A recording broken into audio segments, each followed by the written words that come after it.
transforming our cities and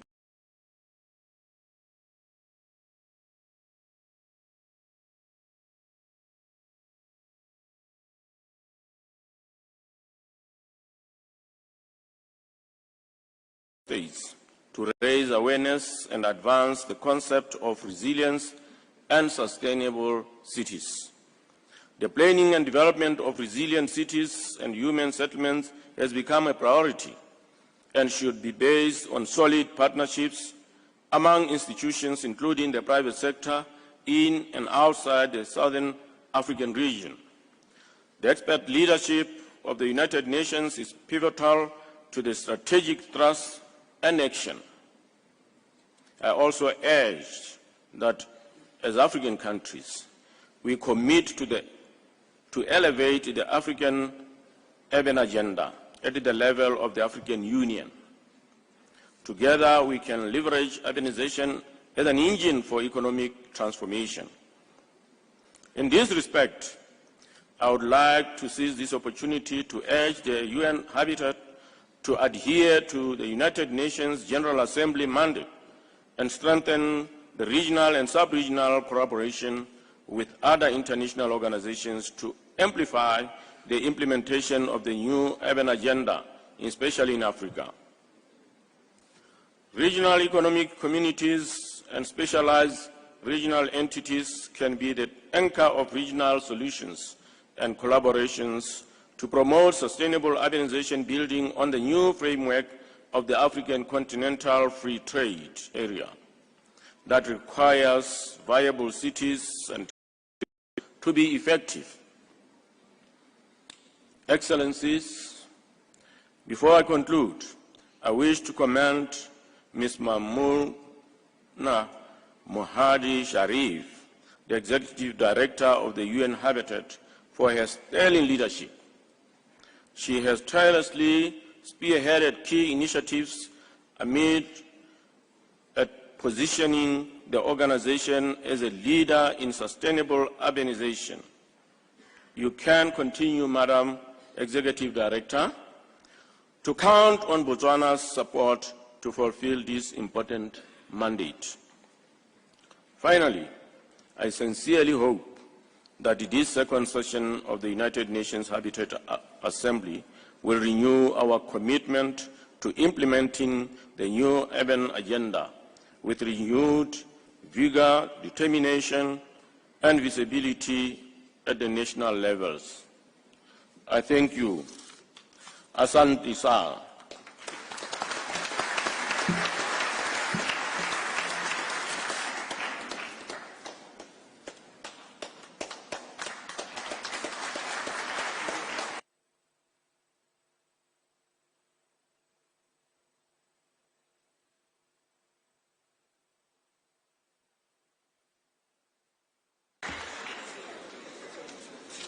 Our condolences to the family of President Masisi and Mrs. Masisi, please.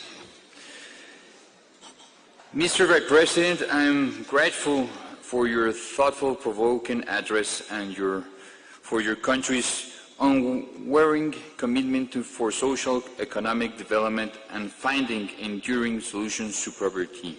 I thank you. Distinguished delegates, ladies and gentlemen, it is now my honor and pleasure to invite our host and president of the beautiful country, His Excellency President Ruto, a leader who has been a supporter of UN Habitat, to inaugurate this second session of the UN Habitat Assembly. Mr. President, we are truly grateful for your magnificent attention and you have paid to UN Habitat. Mr. President, the floor is yours.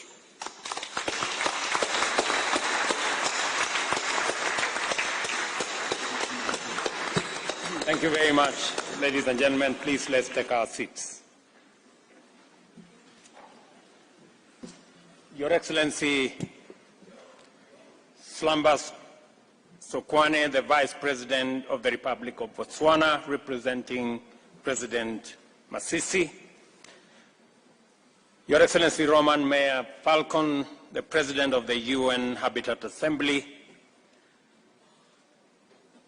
Director General of the United Nations Office at Nairobi, Zainab Hawa Bangura, Executive Director of the UN Habitat, Maimuna Sharif, my sister, Honorable Ministers and heads of delegations, mayors and representatives of local and regional governments, delegates, distinguished ladies and gentlemen, good morning and welcome to Nairobi.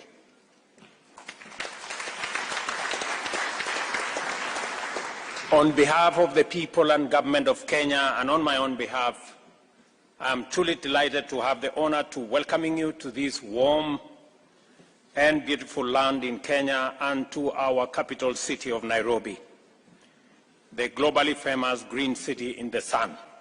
I hope you have already experienced our people's legendary hospitality and that you will find some time to explore and enjoy the attractions which have earned us the name Magical Kenya.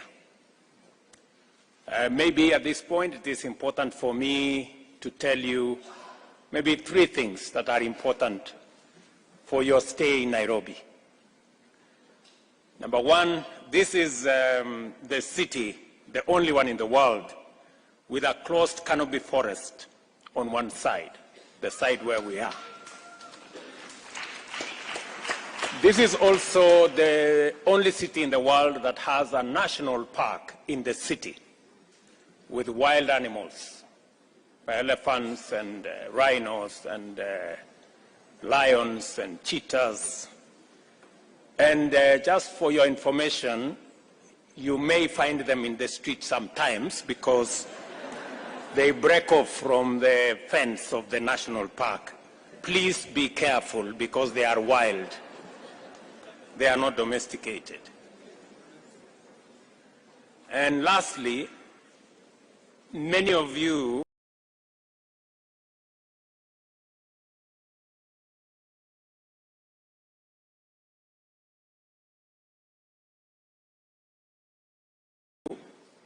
at the end of this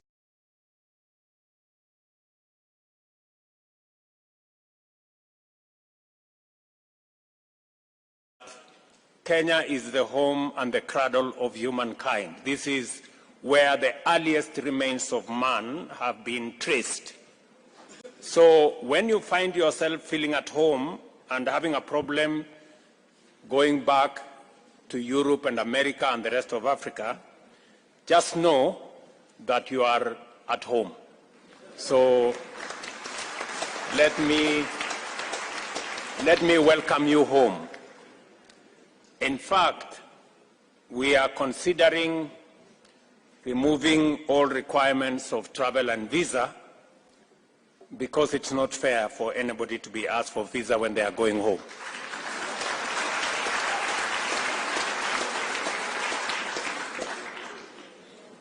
Our ambition to be the home of the United Nations Human Settlement Program, UN Habitat, was inspired by a deep commitment to pursue economic development together with sustainable urbanization in harmony with the preservation of our national heritage.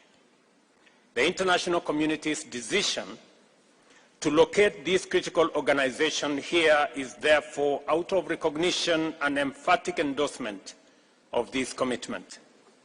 Our experience in balancing the imperatives of industrialization, sustainable urbanization, and ecological responsibility as fundamental components of socio-economic transformation has had its challenges and setbacks. But we are persuaded now, more than ever, that not only is it worthwhile and feasible, but it also enhances the efficiency, safety, beauty, and livability of our cities. Even now, challenges exist with variety and on a scale that is unprecedented. The world is emerging from a devastating pandemic whilst grappling with a relentless economic crisis driven by geopolitical tensions as well as the triple planetary crisis of pollution, loss of biodiversity, and of course, climate change. As a consequence, millions of people throughout the world have been adversely affected, including through threats to life and also threats to livelihoods.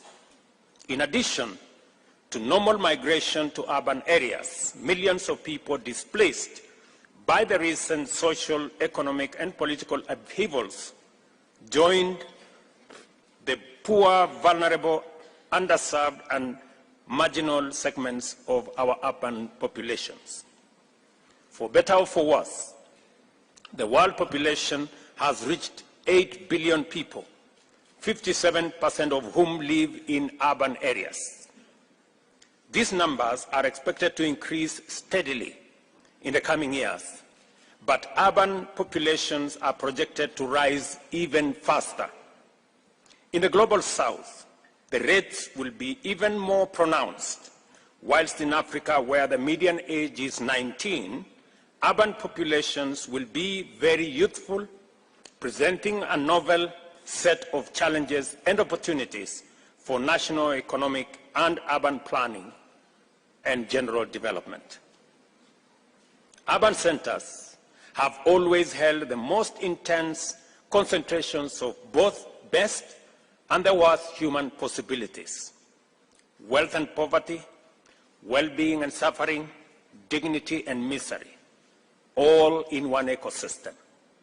As a result, they are also the theaters of the starkest inequalities in human opportunities and human outcomes. The explosion in global populations as well as urbanization has immense implications for global production and consumption, with humanity poised firmly between trends and practices likely to overwhelm the planet's capacity to support life on one end and clean, green, efficient, and abundant sustainability on the other end.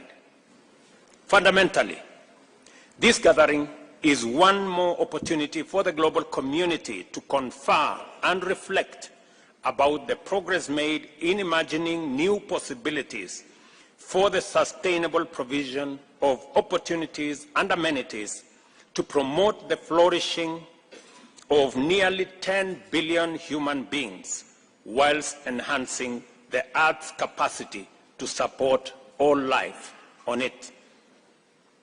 Urbanization is an economy's ultimate test of efficiency, inclusivity, resilience, and sustainability across all goods and services. Huge demands for basic goods is always accompanied by tremendous pressure on energy resources and the environment. The connection between prosperity and ecological sustainability is always strong and direct. How we perform in this test depends on the type and quality of decisions, choices, strategies, and policies that we make and pursue, which in turn reflects the depth of our deliberations and attention to the agenda in forums like this one. Our progress in affirming the fundamental right to decent housing is critical to the achievement of sustainable urbanization in terms of SDG number 11. Recognizing this imperative and realizing that more than half of Kenya's population will live in urban areas by 2050, we have integrated universal housing as a critical pillar of the national bottom-up economic transformation agenda. Into the housing program, we have further mainstreamed sustainable urban practices of green building, green spaces, adoption of low-carbon energy use, including low-carbon transport solutions, as well as urban agriculture and effective waste management. The governor of Nairobi informed me this morning that he made sure that all the delegates were transported on buses that do not use fossil fuels. That all the buses that were used to transport delegates here were using green energy. In addition To these measures under our urban resilience program, we are restoring degraded landscapes and ecosystems through a robust program, which includes increasing Kenya's tree cover from 12% currently to 30% by planting 15 billion trees over the next 10 years. Our capacity to coherently pursue these vital objectives has been significantly bolstered by the government's policy to mainstream sustainable development goals generally, and more pertinently, number 11 on sustainable cities and communities, and number 13 on climate action into national development planning and implementation. A key barrier to our aspiration for sustainable urbanization happens to be the very impediment to efficient, sustainable climate action in the global South and Africa, and that is sufficient and affordable financing. As a result, we are unable to effectively pursue all the opportunities in sustainable urbanization and leverage them to promote the broader agenda of economic transformation, climate action, and sustainable development. Our discussions must therefore pay due attention to the fact that the prevalent unjustness of the international financial architecture and the discriminatory practices inherent in development financing are iniquitous insofar as they directly and indirectly exacerbate the vulnerability of the majority of humanity. It is time, therefore, to correct this systemic injustice to enable us effectively mobilize multilateralism to achieve global net zero emissions, avert a climate catastrophe, and achieve sustainable development goals. Let us apply ourselves to these imperatives and ultimately make a stand and take a stand for humanity by way of embracing an effective, sustainable, inclusive, and just vision for the UN habitat. I acknowledge with profound gratitude the progress UN Habitat has made in refining and championing the deployment of effective multilateralism in addressing the challenges of human settlement and promoting sustainable urbanization. For this reason, I believe it is necessary to reiterate here the urgent need and immense importance of strengthening UN Habitat and enhancing its capacity to support member states in advancing the agenda of sustainable urbanization and human settlement. Clearly, we have an assignment, and your work is well defined. I urge you to exploit this important opportunity to generate a robust framework for addressing the existential crisis of our time. On that note, I would like to announce to you that Kenya is privileged to have the honor of co-hosting the inaugural Africa Climate Summit to be held from the 4th to the 6th of September this year here in Nairobi. The summit will be Africa's opportunity to refine its position in preparation for COP28, which I hope is going to be the last COP for us to host, where we expect to articulate our agenda in a strong, clear, united, and effective voice. I take this opportunity to welcome you back to Nairobi for the summit. And I hope we will all have the resolve of making COP28 the last COP that we are going to hold as humanity. I am told that there are preparations for COP29. I think they should be cancelled. Because it is possible for us to agree on a framework that will bring everybody on board. And as a continent, we will be going to COP28 with a clear mind on what we need to do and how Africa and the Global South can work with the Global North, not as adversaries, but as partners to be able to resolve the climate crisis and present ourselves the opportunity to have a win-win outcome that has no finger pointing.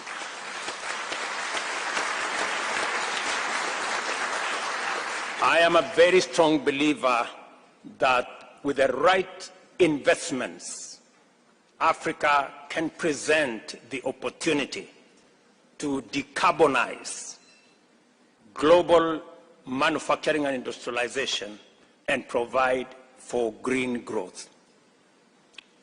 This is not an occasion for us to do the usual, North versus South. I think it will be irresponsible of us to continue that conversation. The South is as in danger as is the North on this matter of climate change. None of us is safe. And therefore, we should act in concert, we should act together, and we should seek a win-win outcome. The second session of the UN Habitat Assembly is now officially open, and I thank you.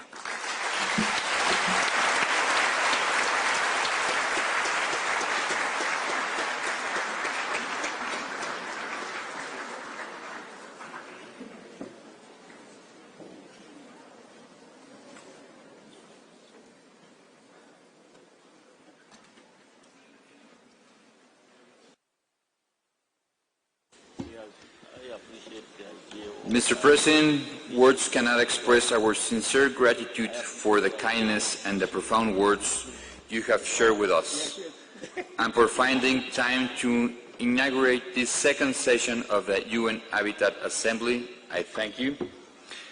Distinguished delegates, we have come to the end of the first part of our inaugural meeting.